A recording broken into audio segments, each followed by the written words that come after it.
balitang tinutukan ng mata ng agila. Sa ikalimang araw ng impeachment trial, Vice President Sara Duterte ginit na wala pa ring mailatag na sapat na ebidensya ang prosekusyon laban sa kanya. Mga patutsada ng House Prosecution Team ayaw ng patulan ng defense team ni Vice President Duterte. University of the Philippines, Philippine General Hospital, nagsagawa ng hiwalay na medical evaluation kay Senador Rodante Marcoleta bago dalhin sa Sandigan Bayan. Gobyerno isinusulong ng pagbuo ng Strategic Petroleum Reserve para matiyak ang matatag na supply ng langis sa bansa dahil sa nagpapatuloy na sigalot sa gitnang silangan. Mga nasawi sa pananalasa ng Bagyong Inday at pinalakas na habagat sa Visayas at Mindanao region umakyat na sa 23. Marami pa ang tuloy na hinahanap. Balitang pulis, lalaki sa 13 Martires, Cavite, kalaboso matapos pa ulit-ulit na halayin ang mga pinsan nito. Pinay tennis ace Alex Yala handa na sa susunod na torneo matapos ang breakthrough sa Wimbledon.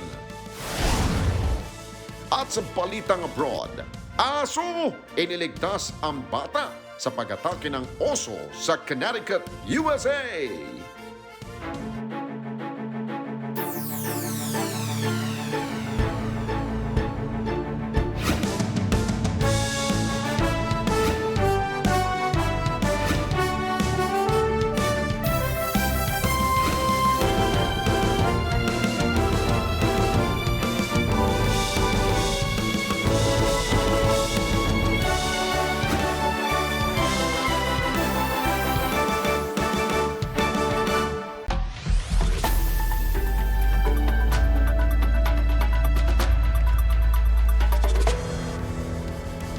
Magandang gabi, Pilipinas, kung mahal detalyo sa mga pangunahing balita.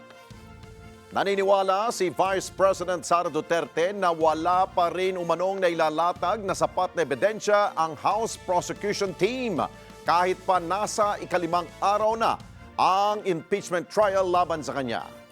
At ayon pa kay VP Sara, nagsasayang lang ng yaman ng bayan ang pamahalaan at pinapahina ng impeachment trial ang integridad ng mga sangkot na institusyon. Dagdag pa ng pangalawang Pangulo, non-existent ang sinasabing banta niya sa buhay ni Pangulong Marcos Jr., First Lady Liza Araneta Marcos at dating House Speaker Martin Romualdez at tumunoy pagkuha niya ng asasin. Kunin natin ang live report ni Madeline Villar Moratillo. Mads, dahil dito sa kanyang mga pahayag ngayon, ito ba'y patungo na sa kanyang pag-attend at paglitaw dyan sa impeachment trial? Alex, alam mo, maghapon na inantabayan na namin yung pagdating ni Vice President Sara Duterte dito sa Senado sapagkat merong impormasyon na pupunta sana siya dito pero hanggang ngayon ay hindi pa rin dumarating yung Vice Presidente. Ang sabi ni Atty. Michael Powa, yung tagapagsalita ng Defense, ay maraming meeting yung Vice Presidente kung kaya't wala rin kasaguruhan talaga kung siya ay makakapunta rito ngayon. Nanindigan si Vice President Sara Duterte na ang mga nakalipas na araw na impeachment trial ay pagpapakita lang ng kawalang ebidensya ng reklamo laban sa kanya. Sa isang pahayag, sinabi ni VP Sara na non-existing ang sinasabing banta niya sa buhay ni Pangulong Ferdinand Marcos Jr., First Lady Liza Araneta Marcos at dating House Speaker Martin Romualdez at pagkuha niya umano ng asasin. Git ni VP Sara, pagsasayang lang ito ng resources ng bayan at pagpapahina lang sa integridad ng mga sangkot na institusyon. Ang isang impeachment proceeding ay dapat nakabatay niya sa credible na ebidensya at hindi mga espekulasyon at gawa-gawang naratibo. Ang rule of law ay nakabatay niya sa katotohanan at hindi katahang isip lamang.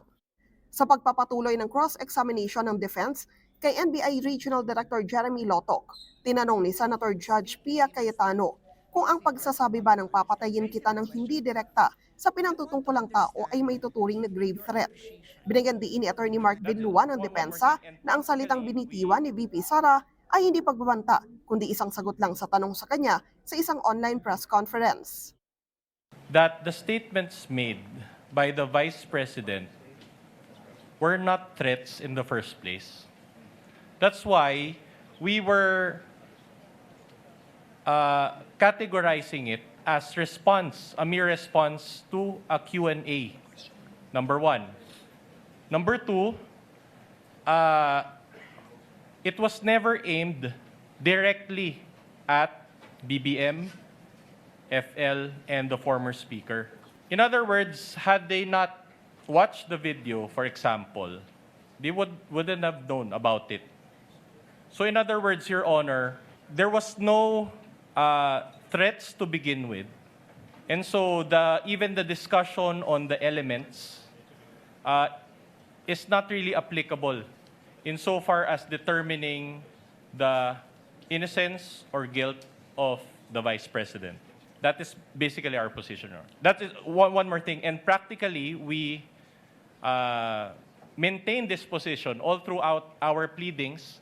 We never referred to that statement as threats. We always say that if at all they were alleged threats. But we referred to the statements of the Vice President as statements, as responses. And even in my speech, that's what I said. It was a response, Your Honor. Ang sabi ni Attorney Michael Powa, yung tagapagsalita ng defense team, kapag sumalang na si Attorney Zuleika Lopez, yung Chief of Staff ni VP Sara, ay maaaring pumunta ang Vice Presidente para magbigay ng suporta. Sapagkat gano'n naman daw ang Vice Presidente, palagi nakasuporta sa lahat ng kanyang mga staff. Balik sa inyo dyan, Alex. Okay, Mads, tama yung sinabi ni nung abogado ng panig ni VP Sara, kaugnay doon sa kung talaga bang binantaan niya ang unang pamilya o Pangulong Marcos at maging ang kanyang asawa dahil nga tumugon lamang sa katanungan ng isang reporter at kanina narinig mo rin ba na tinanong ito at pinaglilinaw sa panig ni Senator Judge Pia Cayetano. Binabanggit ano bang kaibahan ng isang babala at isang banta, yung warning at yung threat. Anong tugon yun? Yes, Alex, yung binabanggit niya yung sa warning at saka yung threat, kaya lang parang hindi na-satisfy rin doon yung presiding officer si Senator Chis Escudero kanina sapagkat binabanggit kasi niya, ang mas binibigyan din niya kasi yung naging utterances daw ng Vice Presidente nung banggitin niya yung patungkol doon sa sinasabing banta na ang iginigiit nga ng kampo ng depensa ay sagot lang sapagkat may nagtanong patungkol sa security ng Pangulo at napag-usapan din yung Romanov, yung Operation Romanov na sinasabi nga na banta umano naman sa buhay ng pamilya Duterte. Okay. At dahil panglimang araw na ito, Mads, may binanggit ba ang panig ni VP Sara sa pamamagitan ni Attorney Powa na meron ba silang ilalabas na kanilang mga testigo para patunayan na walang basehan itong pinupukol sa pangalawang Pangulo? Yes, Alex, si Attorney Powa ay maingat siya sa pagbibigay ng mga impormasyon patungkol sa mga magiging galaw ng defense team sapagkat ayaw daw nila na ma-telegraph ng kalaban kung ano yung kanilang magiging galaw. Pero sa nakaraang impeachment trial, may binanggit si Attorney Binluan ng defense team na meron silang testigo na magpapatunay nga ng kanilang mga laban dito sa mga alegasyon laban sa Vice Presidente. At panghuli, Mads, dahil after nitong redirect questioning dito kay Attorney Lotok, ay maaring isusunod nila na testigo dyan yung tinatawag na hindi nila parang kakampi.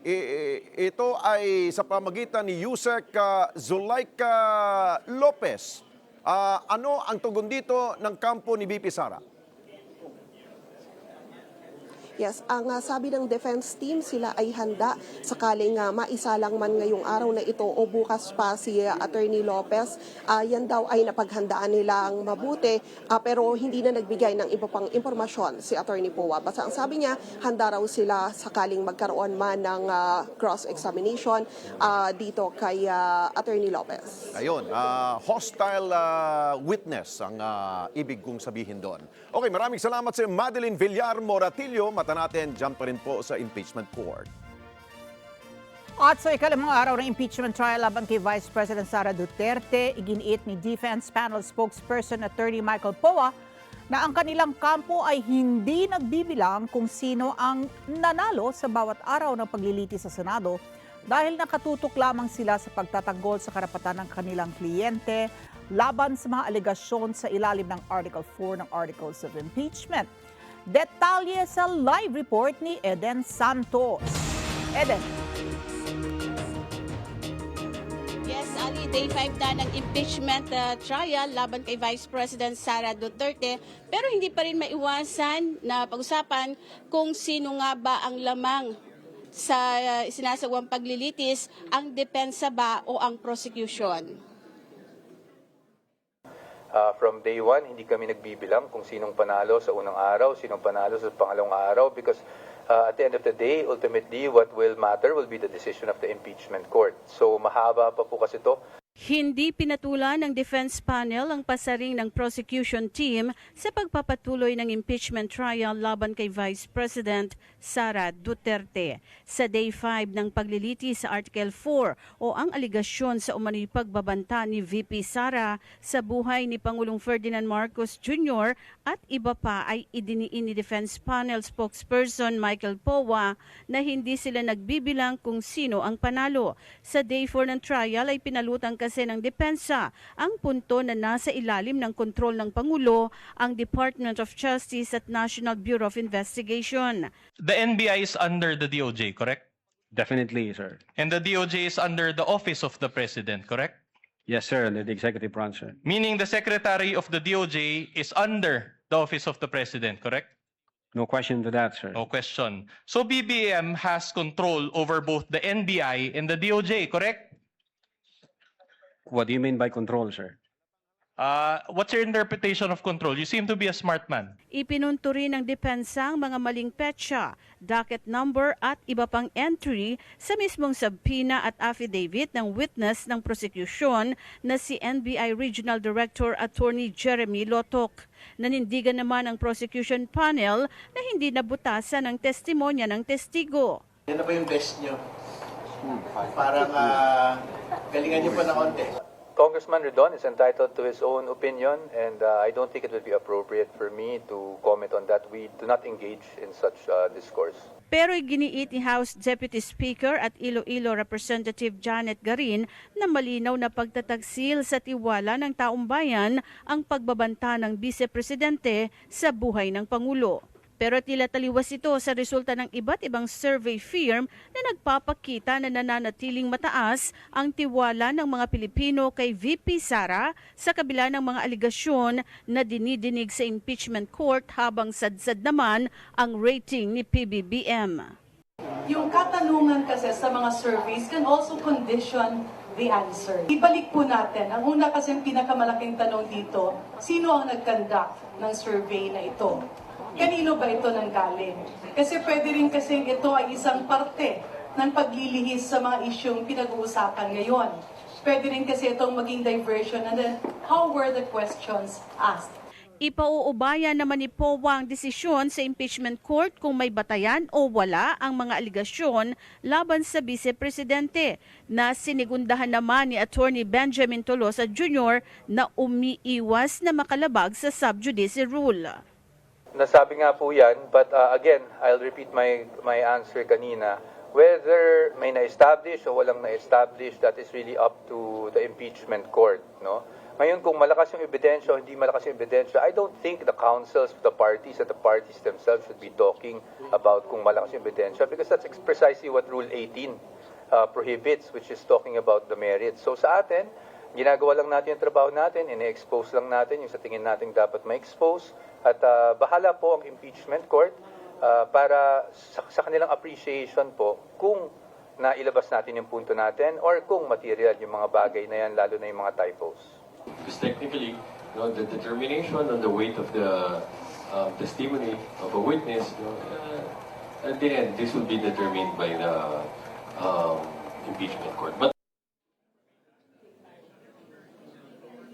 Ali, nagkakaroon ngayon ng kalituhan kung sino ba talaga ang target ng Oplan Romanov, ang first family ba o si VP Sara at ang kanyang pamilya. Sa press conference kasi kanina ng prosecution ay sinabi nila na ang Pangulo at pamilya nito ang target ng Oplan Romanov at hindi naman ang mga Duterte. Pero sa pagtatanong naman ni Senator Judge Robin Hood Padilla sa testigo ng prosecution panel na si Lotok ay nilinaw nito na ang target umano ng Oplan Romanov ay ang pamilya Duterte. Batay na rin sa mga naunang sinabi na ni Davao City Mayor Baste Duterte. So nagkakaroon ngayon, Ali, ng kalituhan kung sino ba talaga yung target sa dalawang pamilya.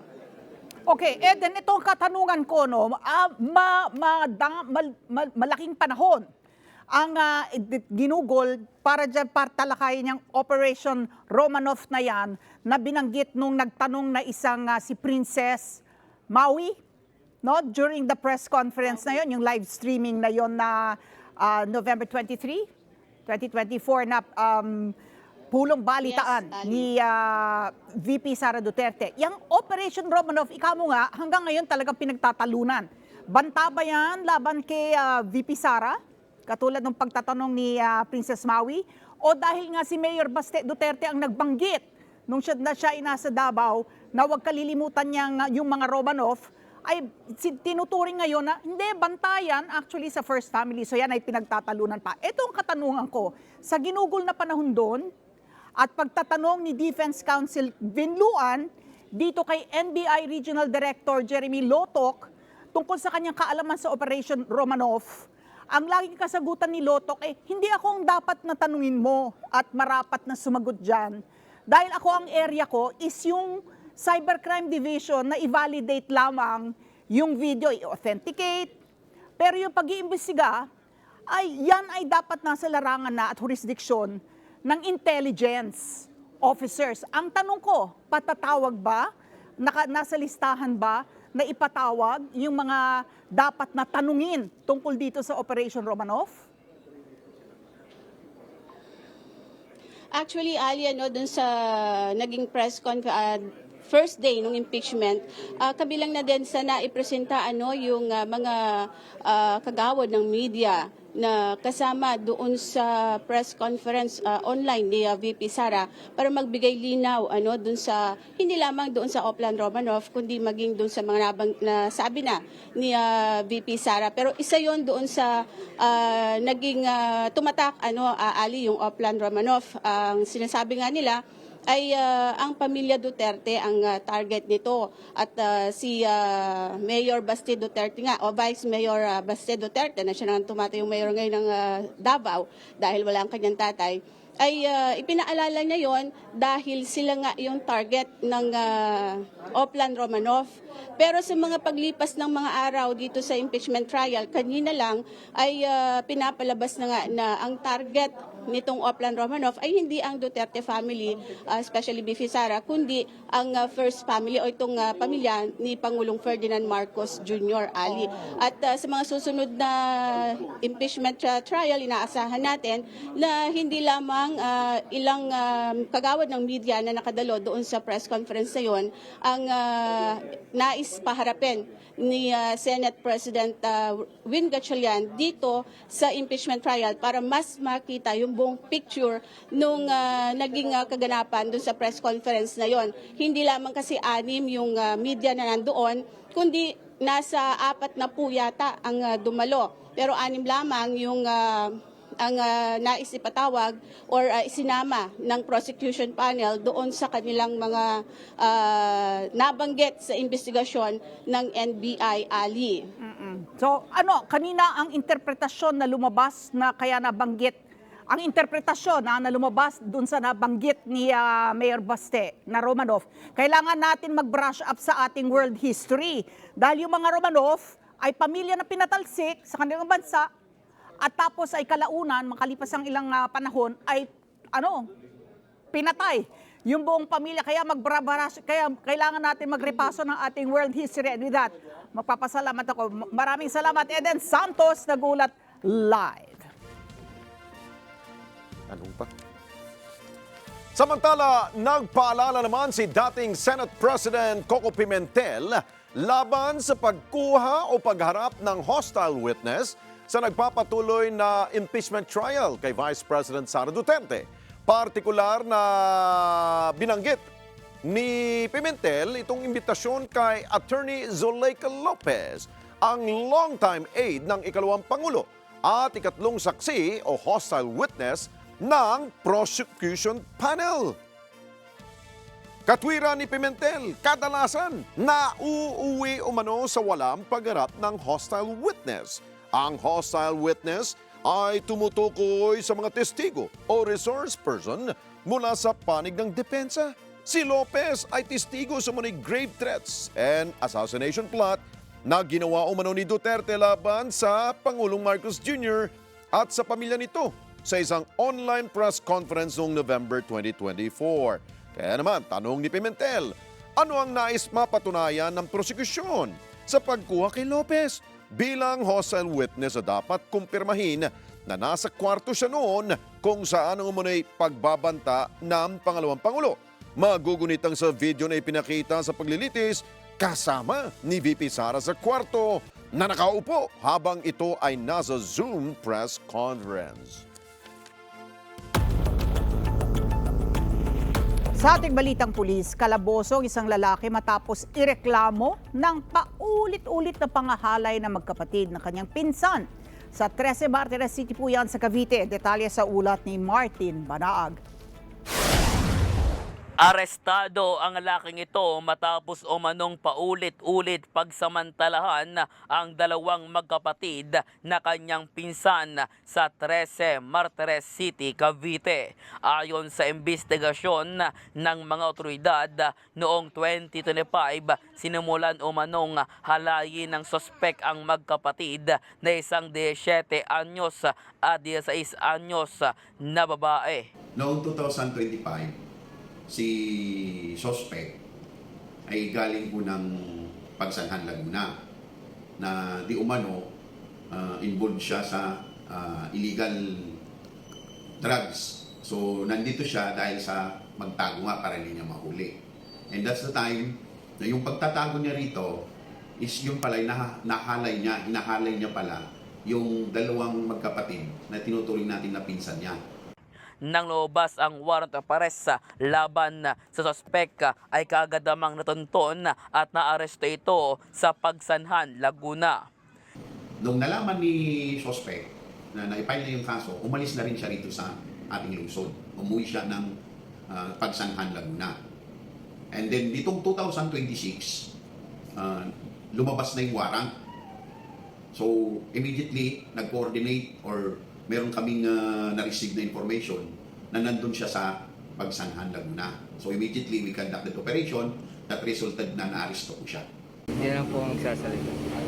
Sa korte ko na lang po sasabihin.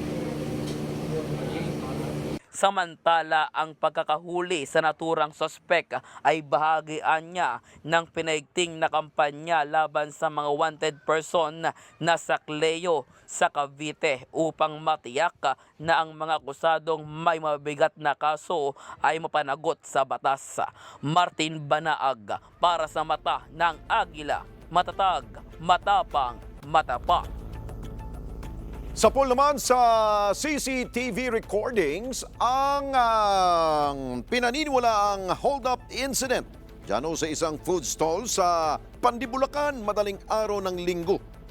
Kung mapapansin ninyo sa video, ang pagdating ng dalawang lalaking magkaangkas sa motor, mistulang order lamang yung dalawa. Ilang sandali lang ang lumipas, abay pansamantalang nawala sa anggulo ng kamera ang rider habang ang kasama nito ay pumwesto malapit sa pintuan. Maya-maya pa, ayan na, bigla umanong pumasok ang lalaki at nagdeklara ng hold up.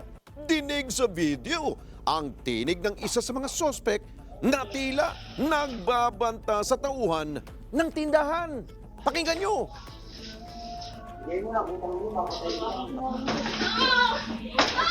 Ay ba? Oh, parang tunay yung story. No, dapat ganun pagsulat.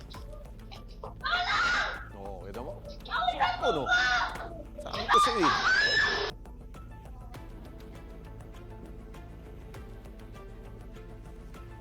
na.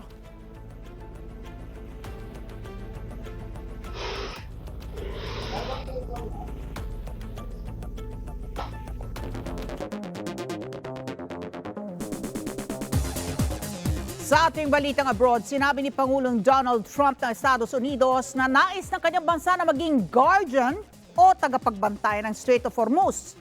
At dapat itong bayaran kapalit ng pagbabantay sa mahalagang rutang dinaraanan po ng 20% ng supply ng langis sa buong mundo.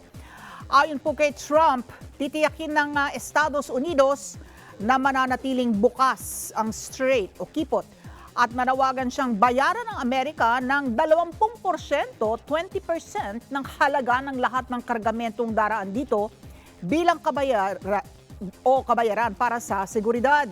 Kasunod ito ng muling pagharang ng Iran sa pagdaan ng mga barko sa Strait of Hormuz matapos ang panibagong sagupaan ng magkabilang panig na nagdulot ng pagtaas ng presyo ng langis at pangamba sa pandaigdigang ekonomiya. Samantala, mariing tinutulan ng Iran ito pong pahayag ni Trump at iginiit na walang karapatan ng Estados Unidos na makialam sa pamamahala ng Strait of Hormuz. Bumuo naman ang 9 na bansa sa Europa at Ukraine ng Anti-Ballistic Missile Coalition upang patatagin ang kakayahan ng Europa laban sa mga banta ng ballistic missile.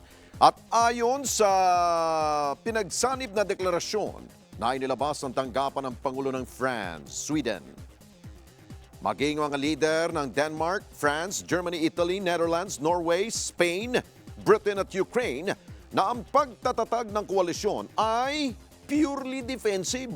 Binanggit nila ang lumalaking banta mula sa mga ganitong uri ng armas at ang umiigting na kahalagahan ng kakayahan sa depensa para sa seguridad sa buong Europa. Nakasaad sa deklarasyon na ang pagprotekta sa Europa ay nangangailangan ng Integrated Missile Defense Architecture upang mapigilan at labanan ng mga banta ng mga ganitong kinakaharap ng mga bansa. Ang mga anunsyo ay ginawa habang pinangunahan ni French President Emmanuel Macron ang pagpupulong ng mga leader ng Coalition of the Willing sa Paris noong Lunes upang talakayin ang pagpapalakas ng suportang militar para sa Ukraine, partikular na sa larangan ng air defense. At susunod, UP-PGH nagsagawa ng hiwalay na medical evaluation kay Senador Rodante Marcoleta bago siya dalhin sa Sandigan Bayan. At legal analyst naniniwala na mas maraming kaalyado ng pamahalaan ang madadawit sa sandaling palawakin pa ang investigasyon sa flood control projects sa bansa. Ang detalye sa pagbabalik po yan ng Mata ng Agila. Prime time.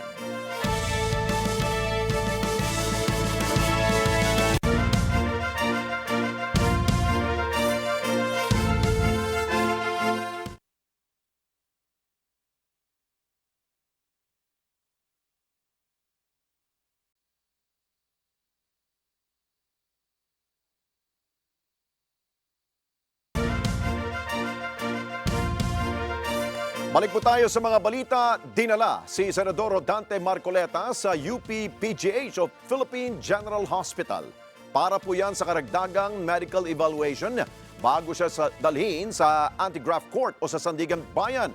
Kaya kunin po natin ang live report ni Vic Sumintak. Vic, kumusta na si Senador Dante at ano ang findings sa mga dalubhasa dyan sa PGH?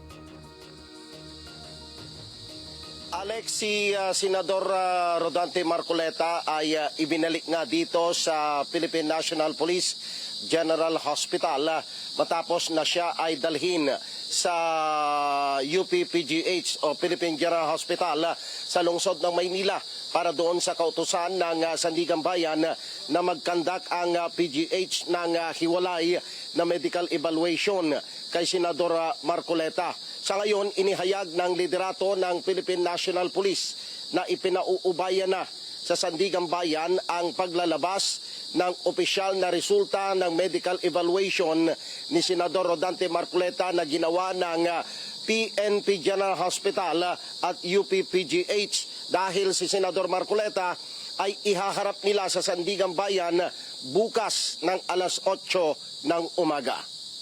Bilang pagtalima sa kutusan ng Sandigang Bayan dinala sa University of the Philippines General Hospital o UPPGH sa lungsod ng Maynila mula sa Philippine National Police General Hospital sa Campo Crame si Senador Rodante Marcoleta para sa further medical evaluation. Alas 11:15 ngayong umaga nang umalis ang convoy ni Senador Marcoleta kasama ang mga opisyal at tauhan ng PNP Criminal Investigation and Detection Group o PNP-CIDG papunta sa UPPGH. Si Senador Marcoleta ay nakaposas, nakasuot ng kulay orange na t-shirt para sa mga police under protective custody at nakaibabaw ang bulletproof vest at nakasakay sa isang wheelchair bago isinakay sa coaster ng PNP. 1:33 naman ngayong hapon ay ibinalik na sa PNP General Hospital mula sa UPPGH si Senador Marcoleta at muli siyang ibinalik sa kanyang kwarto sa hospital. Sinabi ni PNP spokesperson Colonel Allen Reyco na ibabalik din sa PNPGH si Senador Marcoleta matapos ang medical evaluation ng UPPGH para bukas July 15 ay dadalhin na siya sa Sandigang Bayan para sa commitment order kaugnay ng kasong plunder na kanyang kinakaharap. Yung pong ating General Hospital as well as yung UP General Hospital is ordered to render the report within 3 days sa Sandigang Bayan. So, yun po siguro ang gagamitin nila to evaluate kung saan po mag-i-stay or saan i-commit si Senator Marcoleta. From that, nakalagay din po sa order nga ng Sandigang Bayan na after the evaluation today, ay kasama rin ang dadalhin si Senator Marcoleta sa Sandigang Bayan tomorrow, July 15. Samantala nilinaw ni PNP-CIDG Chief Police Colonel John Giagi ng paggamit ng wheelchair ay bahagi lamang ng mga precautionary measures upang masiguro ang kaligtasan at kaginhawaan ng senadora habang isinasagawa ang mga kinakailangang hakbang. Sabi niya, naninikip yung dibdib niya, yung no? We make it comfortable for him. I speak with his family a while ago bago natin siya dalhin dito. Pinaalam lahat kung ano yung mga procedures na mga gagawin. And we will just be waiting kung ano yung result ng medical evaluation ng Philippine General Hospital as to the situation or the medical condition of Senator Marcoleta. Ayon pa sa CIDG, naging maayos ang paglipat kay Marcoleta mula sa PNP General Hospital patungo sa PGH sa tulong ng Manila Police District at Eastern Police District. It went smooth yung traveling natin. We are being aided by MPD and Eastern Police District para maging maayos yung takbo natin hanggang dito sa paghatid dito sa PGH. The UPPGH, yung PGH will have its own medical evaluation to check if if Senator Marcoleta will be fit to be brought to the Sandigan Bayan tomorrow.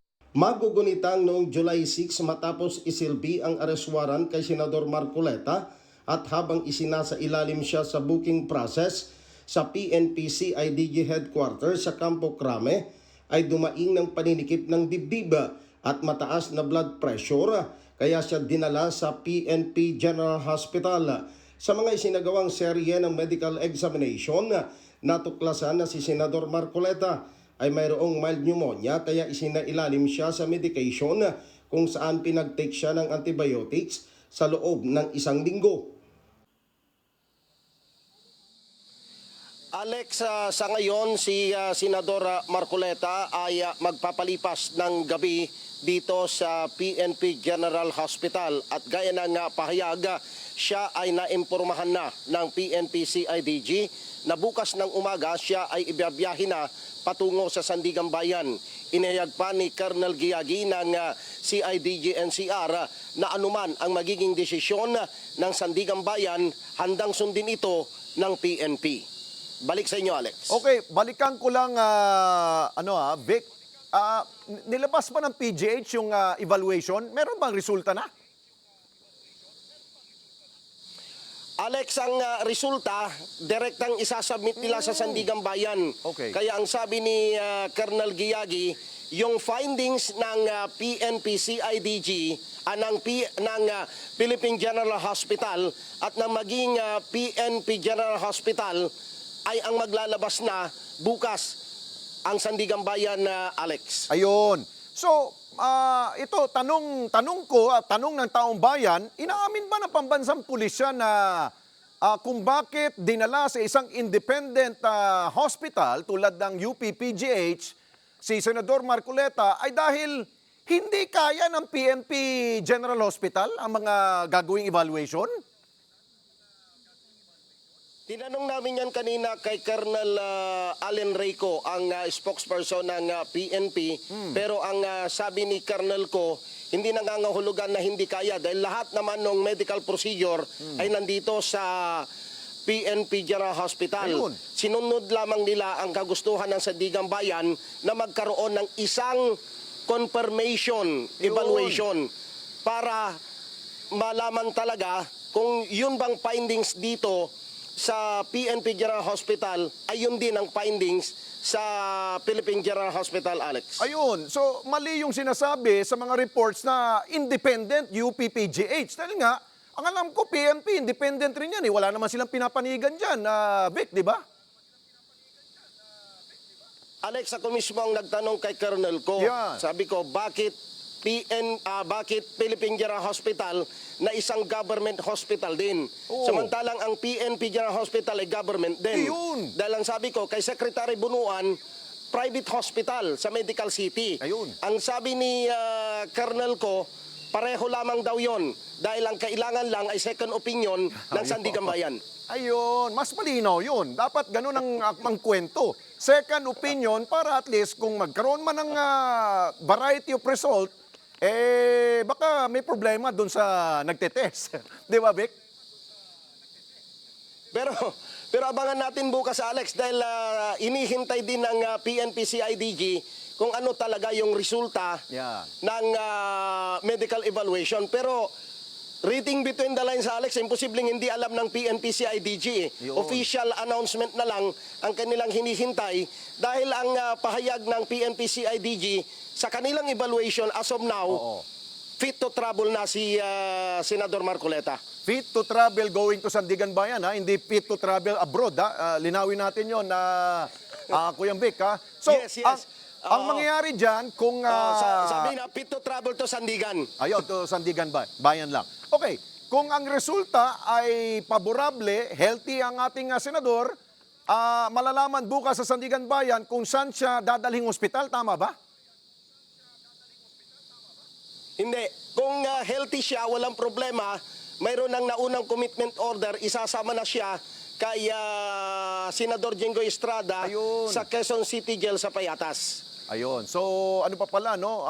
Hanging pa pala kung ano ang favorable ba ang medical evaluation, malalaman pa pala natin yan bukas. So, tingnan natin kung ano po ang kalusugan po ng ating pong Senador Marcoleta. Vic, maraming salamat sa iyo, ha? Bukas, abangan namin ang report mo dyan. Thank you. Samantala, naniniwala naman ng isang legal analyst na may mga miyembro ng Kongreso ang madadamay sa sandaling palawaking pang-imbestigasyon sa maanumalyang flood control project sa bansa. Ito rin ang posibleng dahilan kung bakit napakabagal ng pag-usad ng kaso. May Vitales sa balitang yan. Questionable ngayon sa taong bayan ang hindi pag-uusad ng investigasyon sa flood control projects. Nagkakahalaga ng daan-daang milyong piso. Halos isang buwan na rin ang lumipas mula nang huling magsagawa ng pagdinig ang Senate Blue Ribbon Committee. Ngunit hanggang ngayon ay wala pa ring panibagong hearing o malaking update sa investigasyon. Ayon kay political analyst Attorney Edward Chico, posibleng may mga opisyal ng gobyerno at iba pang personalidad na maaaring madawit kapag pinalalim pa ang pagsisiyasat sa issue.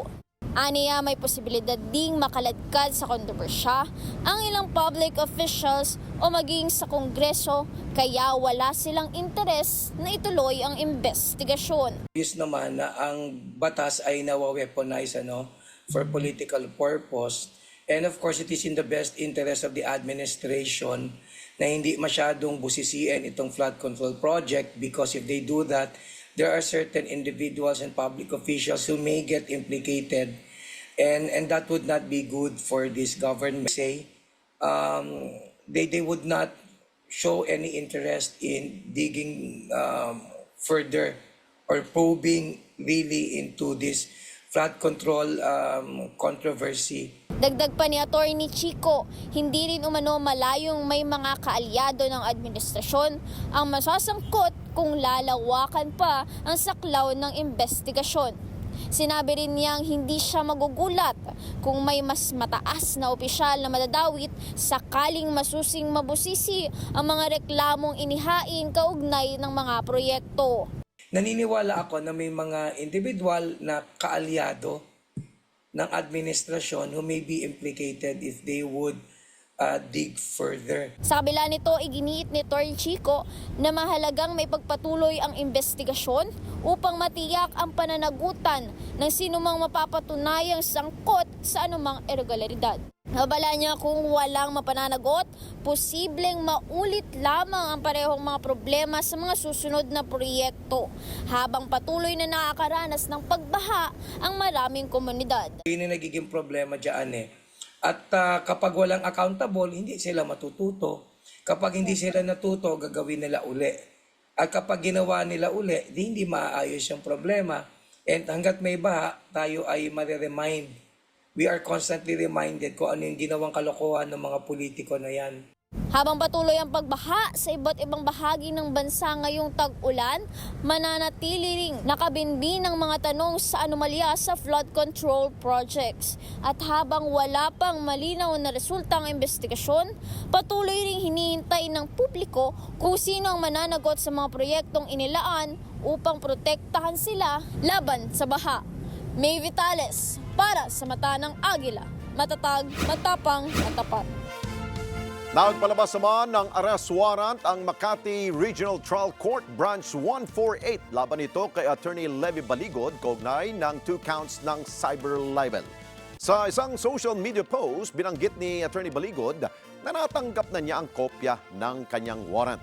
At ayon sa kanya, hindi siya nakapagsumite ng counter affidavit dahil umano sa maling address na naibigay sa piskalya, kaya hindi niya natanggap ang sampina o yung imbitasyon. Itinakda ng korte ang piyansang 20,000 pesos para sa bawat bilang ng cyber libel.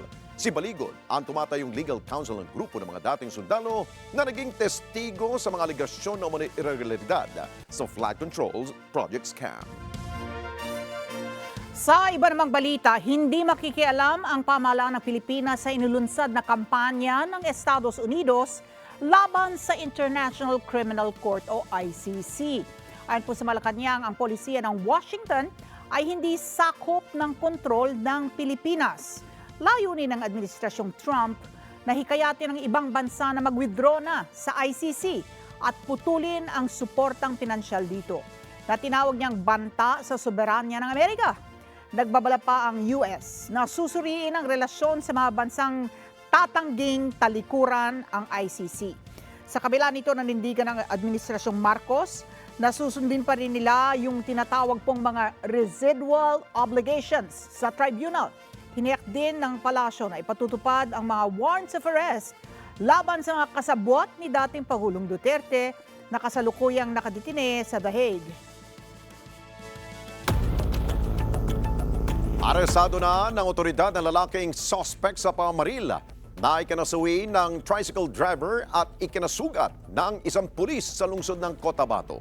At ayon kay Cotabato City Mayor Bruce Matabalaw, inamin umano ng suspect na siya ang bumaril sa police corporal dahil sa hinalang may relasyon ito umano sa kanyang asawa. Itinuturing ng alkalde ang insidente bilang isang crime of passion. Maring namang itinanggi ng biktimang pulis ang mga paratang ni Jamir.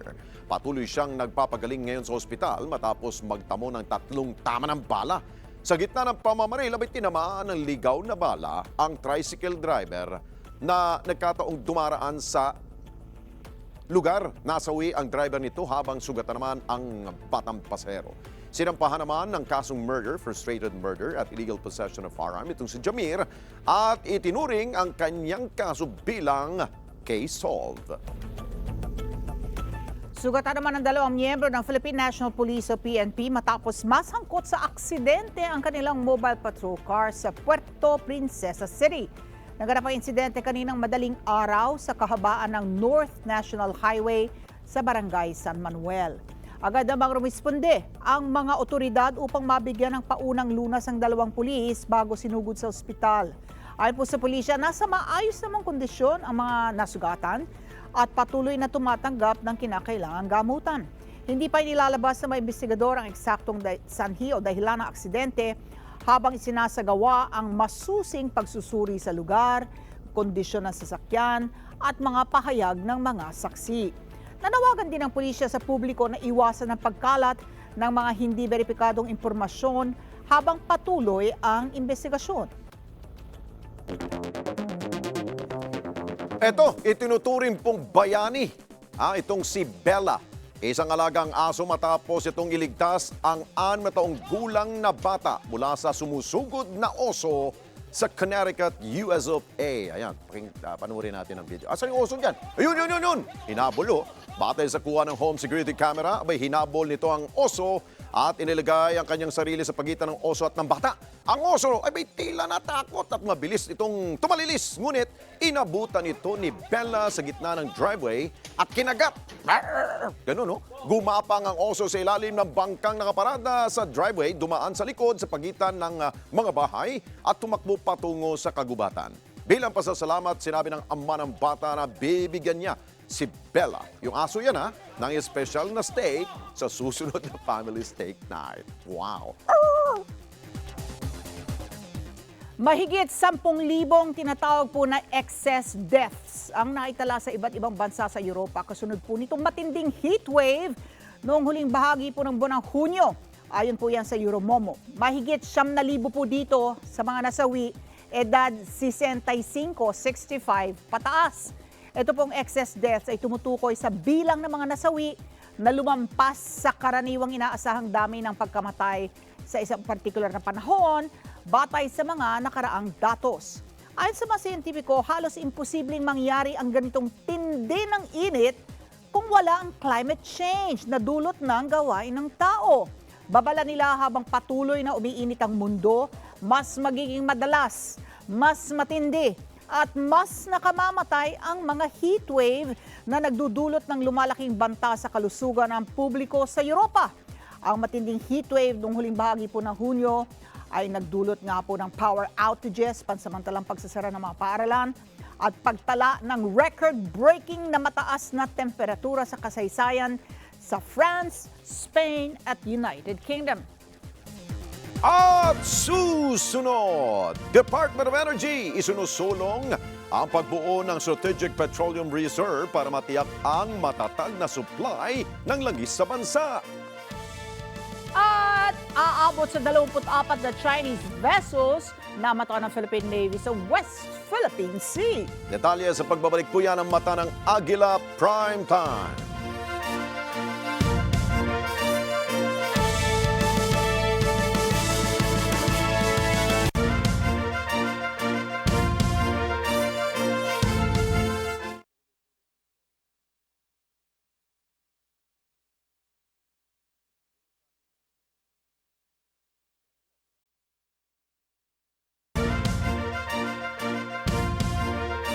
Balik po tayo sa mga nagbabagang balita upang mapaghandaan ang posibleng malaking pagkanipis o pagkawala ng supply ng langis dahil sa nagpapatuloy pong labanan sa gitnang silangan, sinusulong ngayon ang pamalaan ng pagbuo ng Strategic Petroleum Reserve o yung tinatawag nilang SPR.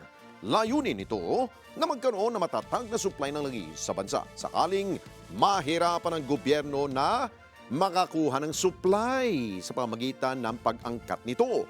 Ayon kay Department of Energy Oil Industry Management Bureau Director Reno Abad, hindi ito disenyo pang palitan ang pang-araw-araw na supply ng mga pribadong oil companies, kundi bilang pananggala lamang ng pamahalaan sa panahon ng krisis.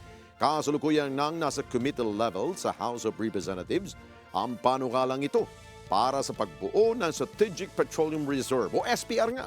Habang inasahan tatalakayin din ito sa Senado. Nakipag-ugnay na rin ang kagawaran sa Japan para sa pagpaplano ng pasilidad na paglalagyan ng mga reserbang langis kasabay ng pagtukoy sa mga posibleng lokasyon sa iba't ibang panig ng bansa. Direktor? Itong reserve, ito yung hinahanda lang ng government to caution halimbawa at makapagplano tayo kasi at least you will have 2 months supply. Kung magkaroon talaga ng major supply disruption, may panahon ka makapagplano source or alternative sources ng petroleum product. Muli na naman nalagay sa yellow alert ngayong araw ang Visayas Grid. Sinabi po ng National Grid Corporation of the Philippines o NGCP na ang alerto ay epektibo mula po kaninang alas 5 ng hapon at hanggang mamayang alas 8 po yan ng gabi. At maaaring asahan ang rotational power outages o brownout sa mga oras na iyon.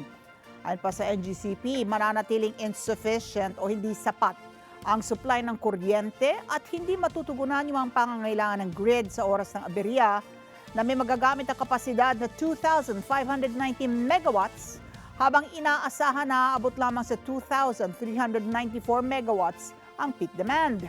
Habang nangako naman ng Department of Energy o DOE na babalik sa normal yung supply ng kuryente pagsapit po nitong buwan ng Hulyo, abay ang Visayas Grid hindi pa nakararanas ng isang linggo na walang alerto ngayong buwan.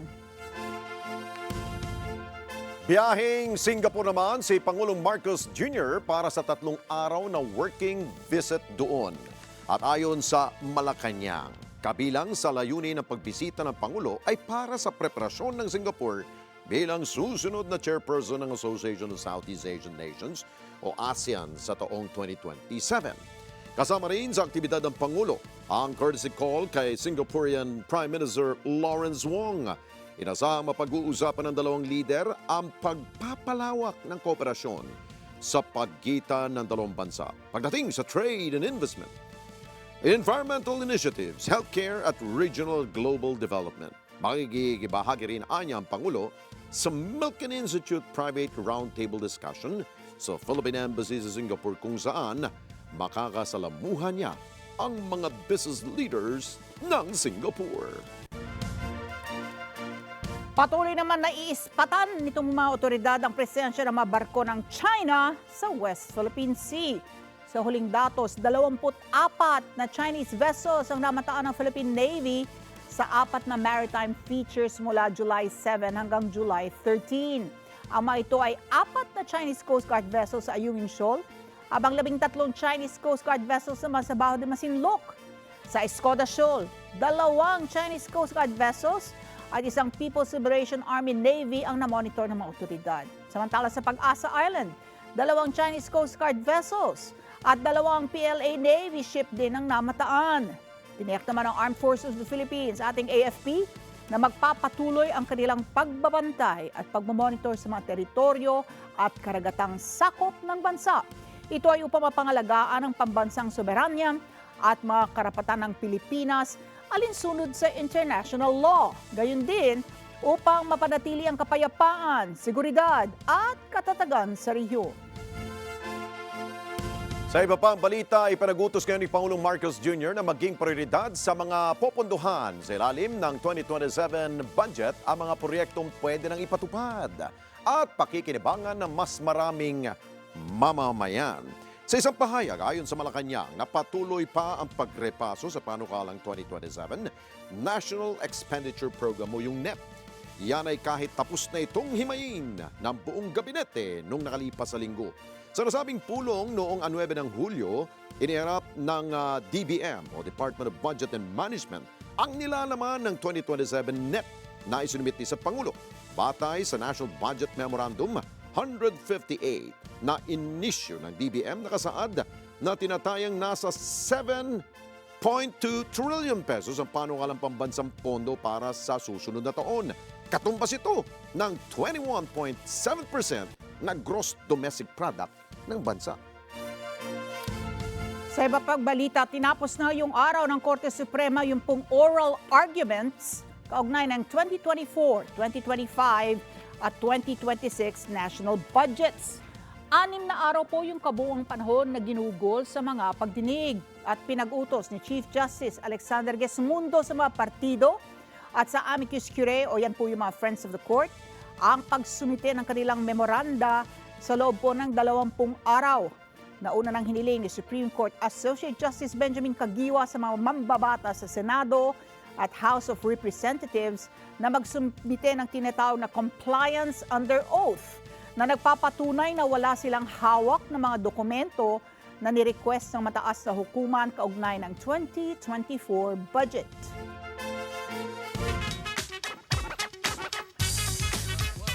Isang Pilipina ang muling magbibit-bit ng bandila ng bansa sa pandaigdigang entablado matapos tanghaling Mrs. Universe Philippines 2026 si Fatima Figueroa Alvarez.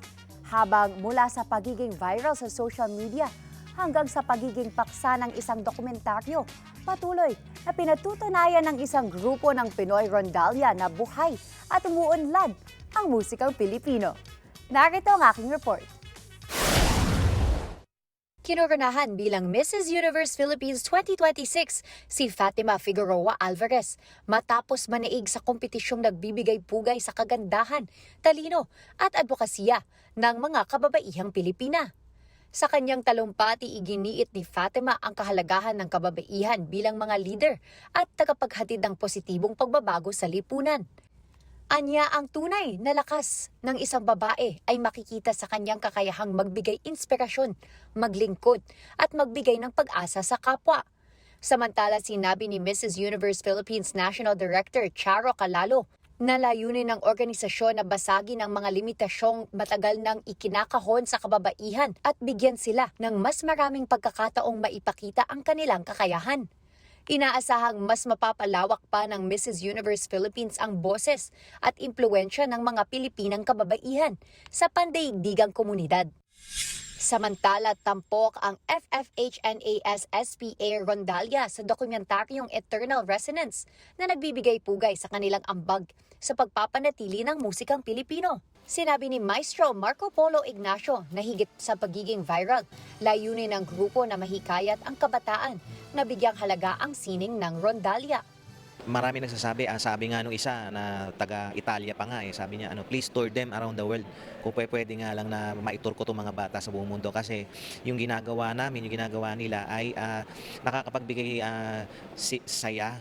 I wanted and we wanted na itong mga bata na ito makapag-perform at marinig mismo ng crowd. Ayon naman kay Director Clarence Ruiz Mercado, ipapakita ng dokumentaryo ang dedikasyon, disiplina at sakripisyo ng mga estudyante at ng kanilang maestro sa pagpapaunlad ng kulturang Pilipino sa pamamagitan ng musika. Ang dating alumni, bilang dating naging parte na rin ng ensemble na ito, para sa akin isa itong personal na project. Documenting siya ng lineage ng mga bata na nagpakita ng disiplina at pagkatuto at yung perseverance nila and yung conservation na rin.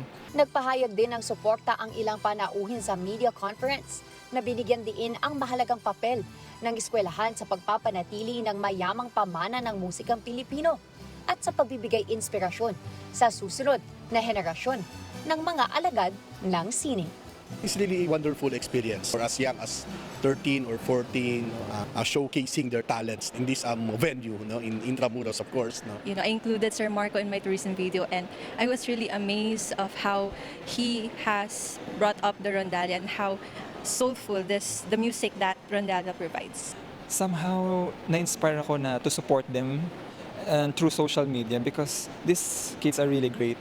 Sobrang ganda ng performance nila, sobrang galing nila, nakakaantig ng puso, ramdam na ramdam mo yung emosyon and yung pagmamahal ng mga bata sa musika, sa ginagawa nila.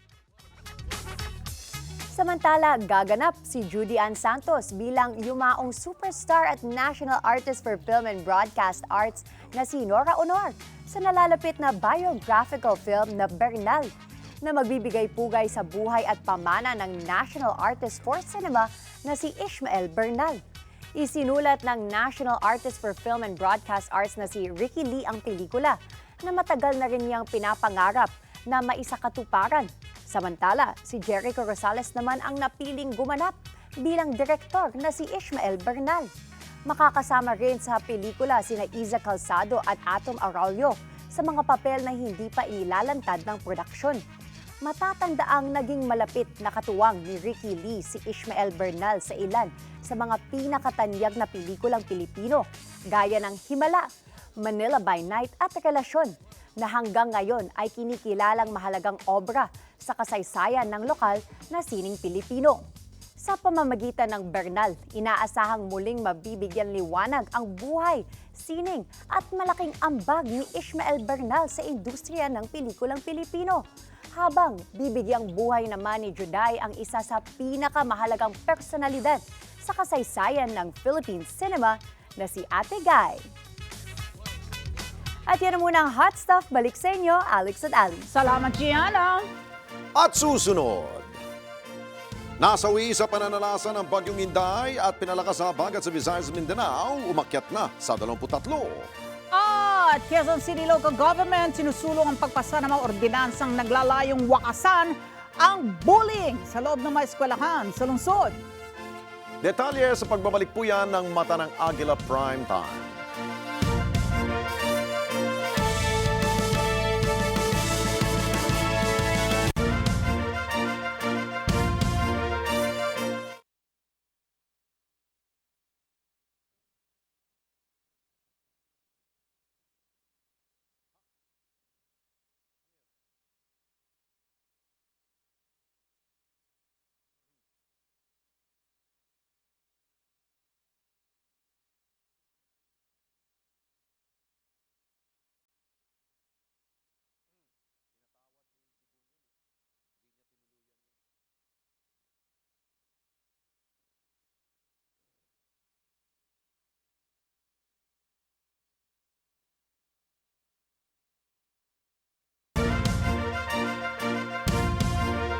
Tuloy po tayo sa mga balita. Wala pang pagpapasya sa Sandigan Bayan kung dapat nga bang gawing state witness. Itong si dating DPWH Secretary Manny Bonoan at alisin ito bilang akusado sa nabuking na multi-billion corruption scheme sa mga flood control projects sa Pilipinas. TJ Mendoza sa balita. Ngayong araw dininig ng Sandigan Bayan 2nd Division ang motion for leave to file amended information regarding the exclusion of accused Bonoan o ang motion ng prosekusyon na maalis si dating Public Works Secretary Manuel Bonoan bilang respondent sa kasong graft na isinampa ng Ombudsman. Una nang sinabi ng Ombudsman na mahalaga magiging testimonya ni Bonoan para sa binubuo nilang grand case ng mga big fish sa multi-billion corruption sa flood control scandal. Nang matanong si Bonoan kung kumusta na ang kanyang kalagayan, Sek, kamusta po? Napa-thumbs up na lang ang dating kalihim. Sa PNP General Hospital nang galing si Bonoan na naka-hospital arrest pa rin dahil sa iniinda nitong karamdaman. Sa pagdinig ng anti-graft court, pinagdebatehan ng mga hukom, prosekusyon at maging ng depensa ang pag-aalis kay Bonoan sa kaso dahil naarin na mga kapwa-akusado ni Bonoan kagaya ni Senator Estrada. Pero ang kampo ni Estrada nag-oppose sa motion ng prosekusyon. Kaso nga lang, huli na raw ito ayon sa isang hukom ng anti-graft court. Pwede raw sabihin ni Estrada na baka most guilty pa raw sa kaso si Bonoan. Mawawala raw kasi ang conspiracy theory ng prosekusyon o yung sabuatan ni Estrada at ni Bonoan kung maaalis sa kaso ang dating kalihim. Natanong ang prosekusyon kung mapapanugot ba nila si Estrada kahit hindi ito inaalis sa kaso. Sagot nila, iba ang posisyon riyan ng ombudsman. Sinabi naman ng depensa, bakit mo babaguhin ang information kung saan tetestigo si Bonoan kay Estrada? Mawawala na raw ang kanilang teorya at depensa. Wala pang desisyon ng anti-graft court. Maglalabas na lang sila ng resolusyon kung papayagan nilang dating kalihim na maalis bilang akusado. Dahil din sa pending resolution, hindi pa naarin si Bonoan sa kasong graft sa 2nd Division. Ayon naman sa PNP CIDG, sa PNP General Hospital pa rin mananatili ang dating kalihim. As I said nga, we don't know kung magbabago. Ngayon, kung hindi naman, yun pa rin, dito pa rin ang custody niya sa PNPGH. Basta may court order, we always follow the court order. TJ Mendoza para sa Mata ng Agila. Matatag, matapang, matapat. Kasunod naman ng mga insidente ng karahasan sa mga paaralan sa iba't ibang panig ng bansa, isinusulong po ng Quezon City Government ang pagpapasa ng mga ordinansang naglalayong wakasan ang bullying sa loob ng eskwelahan sa lungsod.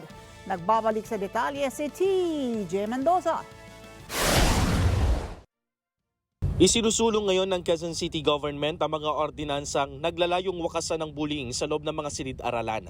Hakbang yan ng QCLGU sa mga sunod-sunod na kaganapan sa iba't ibang panig ng bansa na may kaugnayan sa school violence. Isa na riyan ang nangyaring shooting incident sa Tacloban na ikinasawi ng 3 estudyante. Ayon sa pamahalaang lungsod ng Quezon, isang araw raw mula na mangyari ang insidente sa Tacloban, agad silang nagpulong para mapagplanuhan ng mga interventions ng lungsod. Sa tala ng QC sa nakalipas na school year, umabot sa 31 ang bullying-related incident sa mga loob ng paaralan. Pinakamarami ang physical bullying, sinundan ng cyberbullying at retaliation o paghihiganti ng mga biktima. In terms of digital wellness, we have recently approved an ordinance na pinopromote natin yung wastong paggamit ng devices. So it's very concerning kasi that sabi nga ni Sir, maraming cases of cyberbullying. And it is not only experienced by our children, pati yung mga kapitbahay natin. Actually, lahat tayo ay apektado nito, no?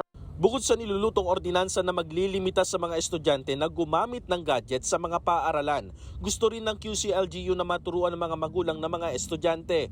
So we want to ensure na yung mga pamilya ay involved in terms of instilling the right values among our children.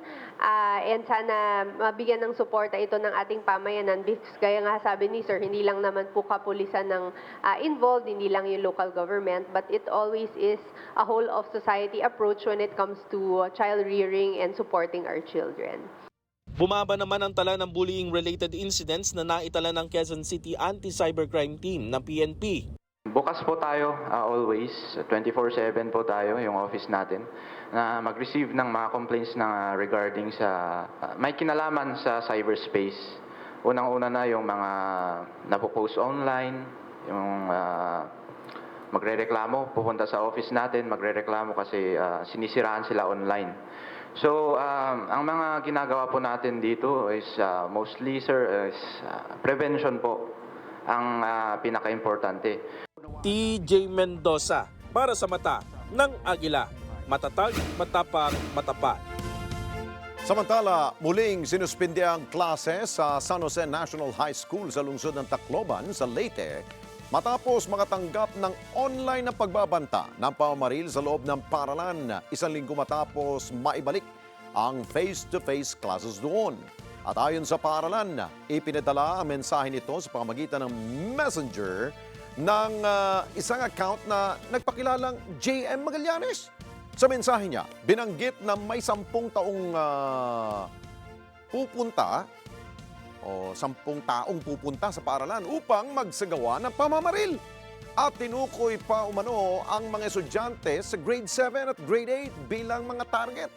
At dahil sa posibleng panganib na ito, agad sinuspindi ng administrasyon ang mga klase upang matiyak ang kaligtasan ng kanilang mag-aaral, maging guro at iba pang mga kawani. Pinalakas din ang koordinasyon sa PNP at iba pang otoridad para sa karagdagang seguridad. Muli namang nabalot ng pag-aalala ang mga estudyante at magulang sa komunidad dahil sa pangambang mauulit na naman ang insidente sa loob ng campus na yan. Noong nakaraang buwan na kinasasagutan ng 2 kabataan. Sa kasulukuyan, patuloy na imbestigahan ng otoridad upang matukoy kung tunay bang banta ito at kung sino ang nasa likod nito. Hinahikayat naman ang publiko na manatiling kalmado at umasa lamang sa mga opisyal na impormasyong inilalabas ng otoridad. Nakatakda naman magsagawa ang Philippine National Police o PNP ng joint investigation kasama ang Department of Education sa pagkasawi po ng isang grade 4 na estudyante kasunod ng isang school deworming activity sa 13 Martires City, Cavite noong pong July 2. Ang kay PNP spokesperson Police Colonel Alan Ray Co, nakikipag-ugnay ng Chief of Police ng 13 Martires sa DepEd. Dagdag pa niya, ang kanilang pag-iimbestiga ay hindi naman po nangangahulugan na mayroong nakitang kapabayaan o pananagutan ng ninuman. Bagkus ay layunin nitong matukoy ang tunay na sanhi ng pagkamatay ng bata. Hinimok naman ng PNP at DepEd ang publiko na iwasan ang pagpapakalat ng hindi beripikadong impormasyon na may kaugnayan sa insidente. Sa iba pa ang balita, sumampa na sa 23 ang nasawi dahil po sa epekto ng bagyong Inday at sa pinalakas sa habagat. Ito'y batay sa datos mula sa National Disaster Risk Reduction Management Council. Gayunman, isa pa lamang ang kumpirmadong nasawi sa insidente habang ang 22 ay patuloy pang bineberipika. Samantala, umabot na sa 18 ang nawawala. Higit sa 700,000 na individual o katumbas ng higit sa 100,000 pamilya sa 12 reyon ang apektado ng bagyo habang libu-libong residente ang nasa evacuation centers. Inaalam pa ngayon at patuloy ang verifikasyon ng mga casualty report at pamamahagi ng tulong sa mga apektadong lugar. Nalubog sa baha ang isang komunidad at paaralan sa bayan ng Lebac, Sultan Kudarat dahil sa tuloy-tuloy na pagbuhos ng ulan dulot ng bagyong Inday at ng habagat. Humingi rin ng tulong ang pamunuan ng Datu Caron Elementary School sa barangay Datu Caron sa Pamalaan na solusyonan yung hirap na nararanasan ng mga ito sa tuwing daraan ang malalakas na ulan. Dito pong Lunes, nalubog sa magkahalong putik at baha ang paligid ng paaralan. Kaya naman nagtulong-tulong yung mga guro, pulis at mga mag-aaral na linisin yung lugar at isalba yung mga aklat at ilang panggamit na nalubog sa putik. Aminado ang paaralan na hindi sapat ang kanilang gamit para maibalik sa normal yung mga pasilidad para sa mga estudyante. Kaya naman nananawagan naman ito sa LGU, sa Department of Education at DSWD Region 12 na sila ay tulungan. Partikular na hiniling ng mga guro na tulungan silang itaas ang mga silid-aralan para hindi napasukin ng baha tuwing umuulan at high tide. Naramdaman naman ang 5.2 magnitude na lindol ng mga taga Claveria Masbate kaninang pasado alas 3 ng hapon. Natunto ng epicenter nito sa nasabing bayan at may lalim na 10 kilometro. Naramdaman ang intensity 3 sa lungsod ng Naga, gayon din sa iba't ibang bahagi ng Albay, Kamsur, Sorsogon at Quezon Province. Wala naman ay talang nasirang ari-arian o nasaktan sa pagyanig. At ayon sa FIVOS, asahan pa mga aftershocks. Nagpapatuloy naman yung Strombolian activity at lava effusion sa summit crater ng Bulkang Mayon sa Albay.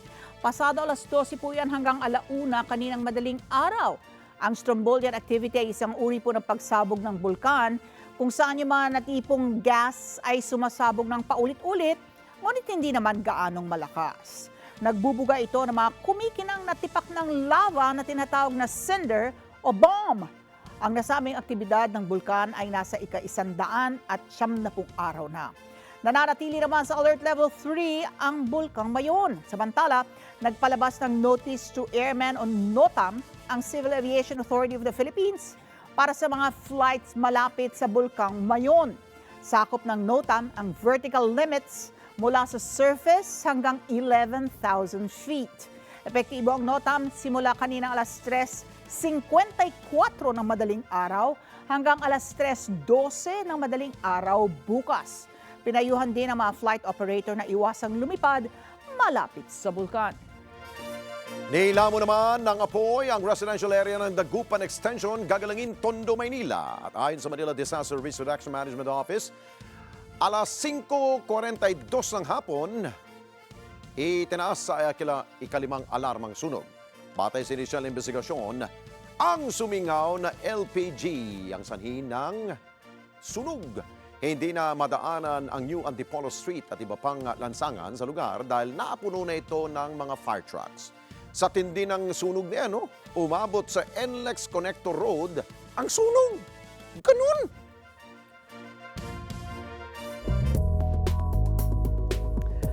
Sa ating ulat panahon, tuluyan ng humina at naging low pressure area o LPA na lamang ito pong bagyong Josie.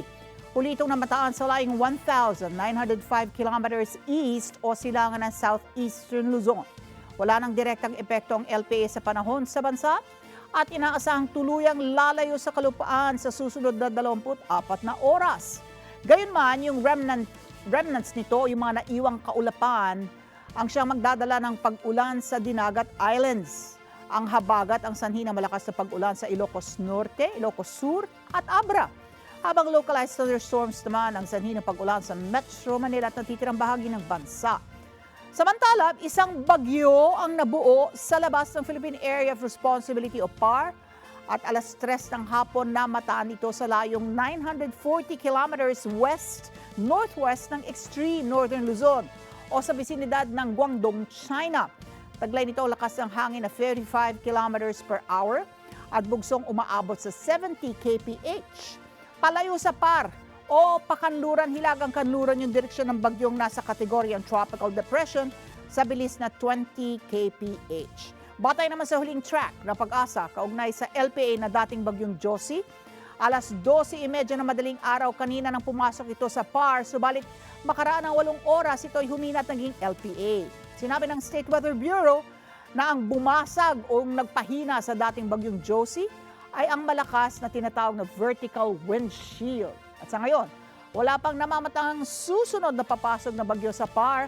Subalit bago matapos ang buwan ng Hulyo, maring isa pang sama ng panahon ang humabol pa. Banayad hanggang katamtaman ng alon sa karagatan, kaya walang nakataas na gale warning. Naitala sa 24.2 hanggang 33.3 degrees Celsius ang temperatura sa Metro Manila. Lumubog ang araw alas 6:29 ng dapit hapon kanina at bukas sisikat alas 5:35 ng umaga. Ang iba pa mga balita sa pagbabalik po yan ng Mata ng Agila Prime Time.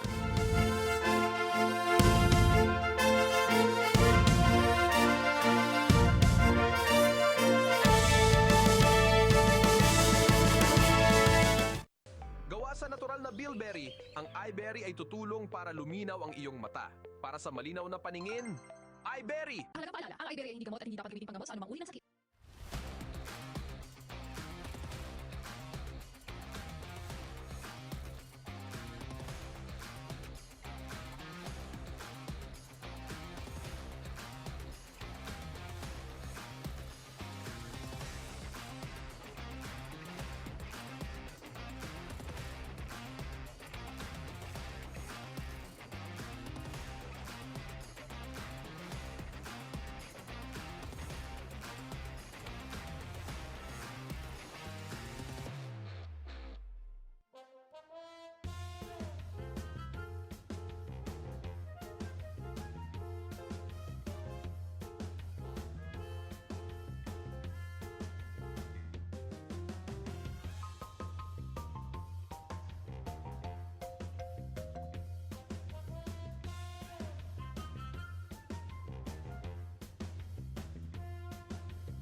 This portion is brought to you by Guangzhou Modern Cancer Hospital, accredited by JCI, 18 cutting-edge minimally invasive technologies for precise treatment and faster recovery.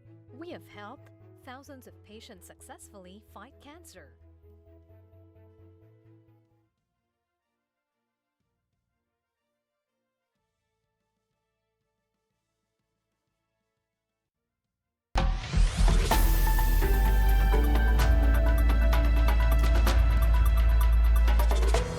Aminado ang dating hepe ng NBI Cybercrime Division na hindi nila natutukan yung pong investigasyon sa umunoy banta sa buhay ni Vice President Sara Duterte.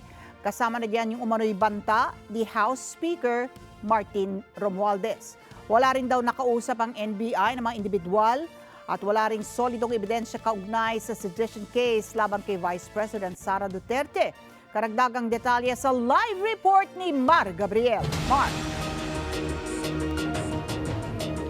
Ali, mahigit 5 oras na sumalang sa witness stand itong si Attorney Jeremy Luntok kung saan muli siyang natanong kaugnay doon sa banta sa buhay ni Vice President Sara Duterte. Napag-usapan din dito sa pagpapatuloy ng paglilitis yung Oplan Romanov na mula raw mismo kay Mayor Baste Duterte at hindi raw yan banta sa buhay ng pamilya Duterte kundi banta sa pamilya ni Pangulong Ferdinand Marcos Jr. Sa ikalimang araw ng impeachment trial ni Vice President Sara Duterte, ipinagpatuloy ng defense team ang cross-examination sa dating hepe ng NBI Cybercrime Division na si Attorney Jeremy Lotok na nanguna sa investigasyon sa umano'y banta ng pangalawang Pangulo laban kay PBBM, Lisa Marcos at dating House Speaker Martin Romualdez. Muling inusisa ni Attorney Mark Binluan si Lotok kaugnay sa investigasyon sa banta naman sa buhay ni BP Sara. Sa statement kasi na nakuha ng NBI sa isa sa mga nakausap nilang reporter na dumalo sa online press con, nabanggit doon ang umano'y banta ni BP Sara mula kay Romualdez. Now, my question is this. Did you issue a subpoena against Speaker Martin Romualdez, former Speaker Martin Romualdez? Did you issue a subpoena? Kay Speaker Romualdez, sir? Yes. Kasi, ba't ako mag-issue ng subpoena? Wala pa kaming sufficient na... So you did not issue? Hindi kami nag-issue, Alright. sir. So, in other words, for VP Sara, you issued not just one, but 2 subpoenas. But for the former speaker, you did not issue a subpoena. That's just a question. There is an apparent commission of the crime for grave threats and inciting to sedition, sir. I see. So, for this particular portion, you just turned a blind eye and did not issue. Giit ni Lotok, wala silang na-establish na krimen na ginawa ni Romualdez, kaya hindi nila ito tinutukan. Your Honor, the reason why we issued a letter noong November 22 is to ask the Vice President kung ano ho yung facts and circumstances dyan sa issue na yan. But since hindi ho nag-appear ang Vice Presidente, wala ho talaga kaming mapagsimulan. Wala kaming validated information. But you issued the subpoena against Dempsey Reyes, correct? Yes, sir. Pero ang tinanong nyo kay Dempsey Reyes, yung case lang against VP Sara. Hindi nyo siya tinanong ng threats to her, correct? Well, unang-una, ang ini-establish namin, ang focus ng investigation namin, the reason why we subpoena the late Dempsey Reyes is whether or not nag-utter ba yung Vice President doon sa statement niya na nag-contract na siya ng tao para patayin si BBM, si Lisa Marcos, at si former Speaker. Sir, yun po yung focus ng investigation namin. So despite that track, you still maintain that this part of the investigation, you did not have bias? Sa pagtatanong naman ni Senator Judge Joel Villanueva, inamin ni Lotok na wala silang nakitang ebidensya sa banta sa buhay ni BP Sara bukod sa pagbabawas ng 75 security personnel nito. Hindi naman daw kasi nagbigay ng impormasyon ng kampo ni BP Sara kaugnay dito. Hindi rin daw siya sumipot nang ipatawag siya ng NBI. Vice Presidente, kasi ang tanong, hindi rin naman po nagpunta sa inyo ang Pangulo o ang Speaker of the House, and yet you pursued your investigation. So in that way, paano nyo may explain ito, Attorney Lotok, yes, na ginawa nyo talaga yung lahat ng inyong magagawa para imbestigahan din yung threat laban sa pangalawang Pangulo? Opo, Your Honor. Magkaiba po siya. Yung grave threats na inatter ng Vice President against the President, apparent po siya, Your Honor. Nakita po namin. Nasa video, in-authenticate namin yung video, nag-testify yung mga may personal knowledge na in fact sinabi niya yon. So, malinaw ho na nag-exist yung utterances na yon that qualifies the crime of grave threats. Dito ho, sa threat ng Vice Presidente, wala ho kaming ganong same na information na nakuha. Napag-usapan din ang ukol sa umano'y Oplan Romanov na nabanggit ng vlogger na si Princess Maui sa online press con ni BP Sara. Sabi ni Attorney Lotok, nagmula ang salitang Romanov kay Mayor Basti Duterte sa rally ng Maisog noong January 2024 na tila banta daw kay Pangulong Marcos. When you go to bed tonight, think about the Romanovs. Yung po yata yung pagkasabi. Parang sinasabi niya na baka mangyari sa pamilya niyo yon gaya ng nangyari sa inyo noong 1986. Kung tama yung memory ko, sir. Parang ganun po ang sinasabi ni Mayor Baste.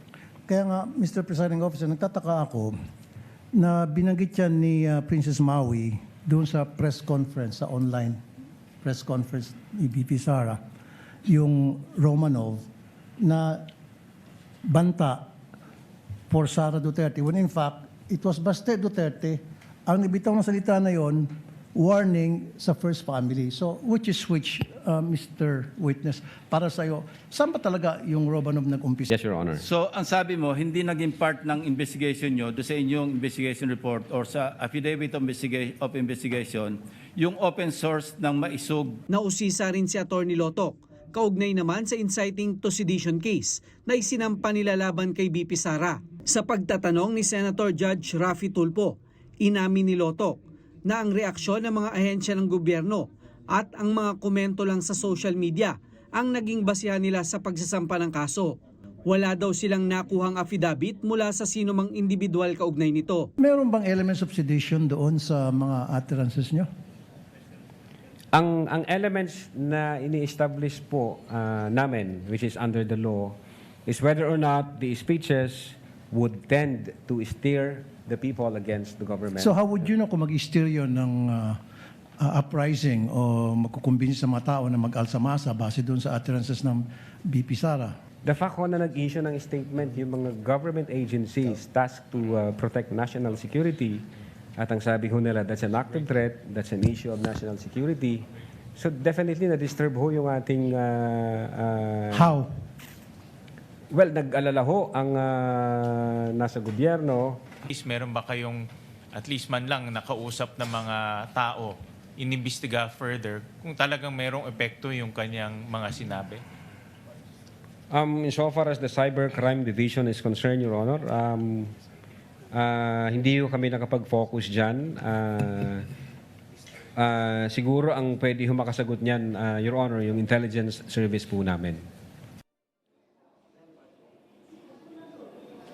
Ali, sa pagtatanong kanina ni Senator Judge Pia Cayetano, inamin din nitong si Atty. Lotoc na may manipis na pagitan sa warning at threat o yung babala mula doon sa banta. Ang pagkakaiba raw niyan ay depende yan sa konteksto at paraan ng pag-deliver. Sa redirect examination naman ng prosecution, muling binigyan din ni Atty. Lotoc na seryoso at hindi nagbibiro si BP Sara nang bitawan niya itong banta at yung pagsasabi na may kinausap na siya para gawin ang krimen sakaling may mangyari sa kanya. Katunayan, kinumpirma raw ni BP Sara noong November 26 na may kinausap na nga siya para magagiganti sa kanya kung sakaling may mangyaring masama sa kanya. Bilang isang abogado, naniniwala daw si Atty. Lotoc na may nagawang betrayal of public trust si BP na isang impeachable offense. Samantala, Ali, kapapasok lang na balita, wini-withdraw na nitong prosecution panel na tumayo bilang witness nila itong si Atty. Zulaika Lopez. Ali. Sa kapapasok ng balita, binigay bang dahilan kung bakit siya ay withdraw bilang testigo dahil inaasahan na natin na siya na yung susunod pagkatapos ni si NBI si Alvin Batibag bang matutuloy na susunod na tetestigo at bakit ang kadahilanan kung bakit withdraw ng prosecution ang pagtawag kay Zulaika Lopez bilang witness for the prosecution? Well, ang sinasabi ni Atty. Lorna Capunan, masyado nang mahaba itong kanilang pagdinig at naniniwala sila na sapat na yung mga nailatag nilang mga ebidensya at pahayag ng mga nauna nilang witness para bigyang diin itong aligasyon sa kaso nila dito sa Article 4 laban kay Vice President Sara Duterte. Kaugnay naman doon sa pagharap ni NBI Director Melvin Matibag nung mga kahapon, Ali, kasama sa mga natalakayan at ipinapanukala nga na paharapin siya sa susunod na linggo o sa Lunes bago siya dumalo doon sa kanyang dadaluhan na pagtitipon ng FBI dyan sa Bangkok, Thailand. Bilang huli katanungan, dahil tayo overtime na sa mahabang talakayan tungkol sa mga banta sa buhay ni VP Sara, yung Operation Romanov na yan, kung tantamount to sedition, yung mga pahayag niya, kung dahil nga kasi may epekto ba na mag-alsa ang mga Pilipino, no?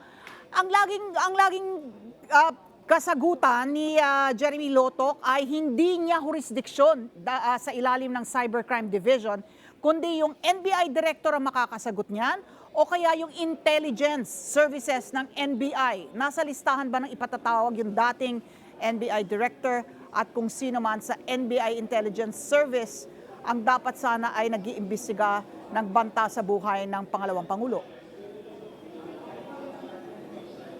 Well, Ali, kasama si Attorney Melvin Matibag na kasalukuyang direktor ng NBI sa mga nakaschedule na iharap dito sa paglilitis. At siya nga yung itinuturo nitong si Attorney Lotok dahil siya yung nagre-receive ng mga impormasyon kaugnay dito sa mga maraming kaso na iniimbestigahan ng NBI.